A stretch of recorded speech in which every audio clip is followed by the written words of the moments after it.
Consider this example, एक DFA given है और हमें चेक करना है कि क्या ये ऑप्टिमाइज्ड या मिनिमल डीएफए है। अगर नहीं है तो इसको ऑप्टिमाइज या मिनिमाइज करना है। ओके, तो इसमें टोटल स्टेट्स हैं 5, Q0 से Q4 तक ये गिवन है। ओके, अब क्या लिखेंगे? सबसे पहले जीरो इक्विवेलेंट स्टेट्स फाइंड करेंगे और जीरो इक्विवेलेंट स्टेट्स को फाइंड करने के लिए सीधे क्लासिफिकेशन किया जा सकता है based on final states and non final states, and therefore Q0, Q1, Q2 and Q3 ये क्या हो गया? ये हो गई एक ग्रुप में, और Q4 चूंकि फाइनल स्टेट है तो वो हो गया एक ग्रुप में। इसको मैंने ग्रुप G1 नाम दे दिया, इसको G2। ओके, ये क्या है? Zero equivalent states. नाउ पाई वन के बारे में क्या बोलना चाह रहा हूं? मतलब एक लेंथ की इनपुट स्ट्रिंग को देख करके डिसाइड कर रहे हैं कि which states are one equivalent states. Okay, एक लेंथ की स्ट्रिंग को देख करके जब स्टेट्स इक्विवेलेंट होंगी तो उसको बोलेंगे वन इक्विवेलेंट स्टेट्स। तो अब देखते हैं यहां से, अब वन इक्विवेलेंट चेक करने के लिए हमको क्या करना पड़ेगा? डायग्राम बनाना पड़ेगा। क्या? Q0, Q1, Q2 and Q3 ये आपको बनाना पड़ेगा। तो यहां से क्या करने वाले हैं? Q0 पर ए का ट्रांजिशन नहीं है, यहां पर 0 और 1 का ट्रांजिशन है, तो यहां क्या लोगे? 0 और 1। ओके, Q0 पर 0 के ट्रांजिशन में कहां जा रहा है? Q1 किस ग्रुप में है? G1 में। Q0 पर 1 का ट्रांजिशन Q3 में जा रहा है, ये भी क्या है? Q3 G1 में है। Q1 पर 1 का ट्रांजिशन कहां जा रहा है? Q4 पर। Q1 पर 1 के ट्रांजिशन पे Q4 पे जा रहा है, Q4 G2 ग्रुप में है। ओके, 1 के ट्रांजिशन पर G2 पे जा रहा है, मतलब G4 पे जा रहा है, तो ये हो गया। 0 पर Q1 पे क्या है? Q2 किस में है? G1 में। ओके, Q2 पर 0 पर कहां है ट्रांजिशन? Q1 में। Q1 है G1 में, और Q2 पर 1 के ट्रांजिशन पे Q4 है, मतलब ये G2 है। Q3 पर 0 के ट्रांजिशन पे Q2 है, Q2 किस में है? G1 में। ओके, Q3 पर 1 के ट्रांजिशन पे Q4 पे, तो ये क्या हुआ? G2। अब देखो यहां पर G1 G2 G1 G2 G1 G2, इसमें G1 है, तो ये तीनों ये क्या हैं? सेम है।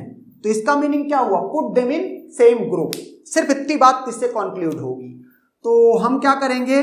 Q0 को हटा लेंगे और Q1 Q2 Q3 को एक ग्रुप में। अच्छा, इसके सेम के बाद ये भी चेक करोगे कि क्या Q1 Q2 Q3 ये फाइनल स्टेट्स हैं या नॉन फाइनल स्टेट्स हैं। अगर तीनों नॉन फाइनल हैं या तीनों फाइनल हैं, only then you can put them in same group.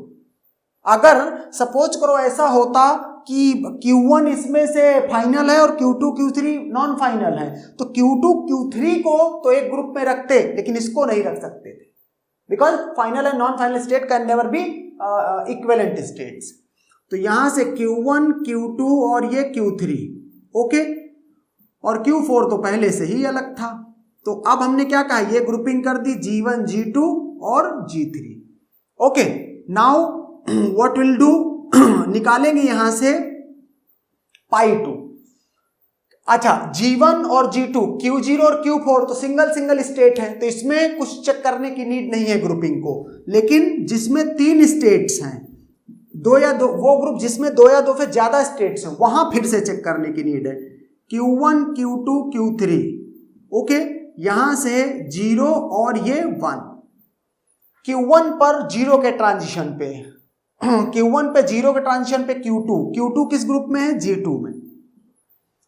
Q1 पर 1 के ट्रांजिशन में Q4 पे ये क्या है? G3।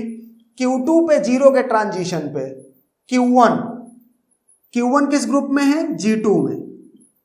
Q2 पे 1 के ट्रांजिशन पे Q4 ये क्या है? G3।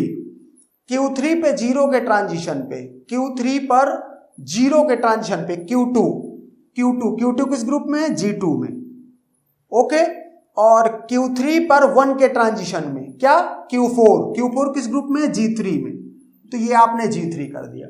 अब देखो यहां पर G2 G3 G2 G3 G2 G3 तीनों के तीनों क्या हैं? सेम। और Q1 Q2 Q3 तीनों क्या है? नॉन फाइनल, एंड देयरफॉर आप कहोगे put them in same group. तो यहां से आपने क्या कहा? Q0 Q1 Q2 Q3 and Q4। Okay, और यहां से आपने क्या कहा? पाई1 इक्वल टू क्या है? पाई1 और पाई2 बिल्कुल सेम है। तो कहता है क्या करना है? स्टॉप। और यहां से और उसके बाद जैसे ये G1 है, ये G2 है और ये G3 है, तो ये G2 ग्रुप और ये स्टॉप, इसके बेसिस पे आप क्या बोल सकते हो? Q1 equal to Q2 equal to Q3 for the generalised DFA। Okay, तो यहां से Q1 Q2 Q3 को आप रिमूव कर सकते हो। ओके, मींस Q1 Q3 में से एक स्टेट बचा के दो को रिमूव कर सकते हो।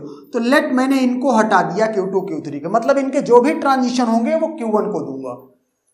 ओके, तो अब यहां से देखते हैं, अगर मैं Q2 को बोल दूं Q1 और Q3 को बोल दिया Q1, क्यों? क्योंकि Q1 को रख रहा हूं, Q2 Q3 डिलीट कर रहा हूं। तो अब देखना क्या हो रहा है। अगर इसके जैसे इसमें 4 ट्रांजिशन है, इसमें 3 ट्रांजिशन है, तो वो सारे शिफ्ट करने पड़ेंगे। तो मैंने पहले Q2 के ट्रांजिशन शिफ्ट करूंगा। Q2 के ट्रांजिशन शिफ्ट करने हैं, तो जैसे Q2 पर 1 देने पर Q4 पे जा रहा है, तो Q2 को मैंने क्या कहा? Q1 पे 1 देने पर Q4 पे जा रहा है, तो इसका मतलब ये इंक्लूडेड है। ओके, ये ऑलरेडी इंक्लूडेड है। Q2 पर 0 का ट्रांजिशन देने पर Q1 पे जा रहा है, तो अब देखो इस Q2 को मैं बोल रहा हूं Q1 पे 0 का ट्रांजिशन देके Q1, इसका मतलब इस पे एक लूप लगा दूं और ये इंक्लूड हो गया। ओके, अब देखो मतलब आउटगोइंग एजेस को हैंडल कर लिया मैंने, इनकमिंग एजेस को देख लेते हैं। Q1 से 0 देने पर Q1 में आ रहा है, Q1 0 Q1, तो Q1 0 Q1 ये भी इंक्लूडेड है। ओके, अब इसको देखो, यहां से इसको भी मैंने Q1 कहा, तो Q1 से 0 देने पर ये स्टेट को Q1 में आ रहा है, तो Q1 से 0 देने पर Q1 में, तो ये ऑलरेडी इंक्लूडेड है, ये भी इंक्लूडेड है। अब मैं चाहूं तो क्या करूं? Q1 के सारे ट्रांजिशन मैंने हैंडल कर लिए हैं, इस स्टेट को मैं क्या कर सकता हूं? डिलीट कर सकता हूं। जैसे वो स्टेट डिलीट होगी, उससे रिलेटेड सारी एजेज ऑटोमेटिक डिलीट हो जाएंगी। नाउ ये ट्रांजिशन हैंडल करना है क्या कि Q0 पर 1 का ट्रांजिशन देने पे Q1 जा रहा है, तो ये करेंगे Q0 पे 1 का ट्रांजिशन देके Q1 जा रहा है, तो ये इंक्लूड हो गया। अब Q1 से 1 देने पर Q4 जा रहा है, Q1 से 1 देने पे Q4 जा रहा है, तो ये भी इंक्लूडेड है। इसका मतलब इस स्टेट को भी अब हम रिमूव कर सकते हैं। ओके, तो ये हमको क्या मिल गया? ये हमको मिल गया MDFA, जिसमें स्टेट्स कितनी हैं? 3। ओके, अच्छा यहां पर एक बात का और ध्यान रहे, अगर कोई अब पूछता कि total number of equivalence classes, okay, तो जितनी स्टेट्स होंगी मिनिमल DFA में उतनी ही इक्विवेलेंस क्लासेस होंगी। So in this DFA 3 equivalence classes. Okay, and that's done.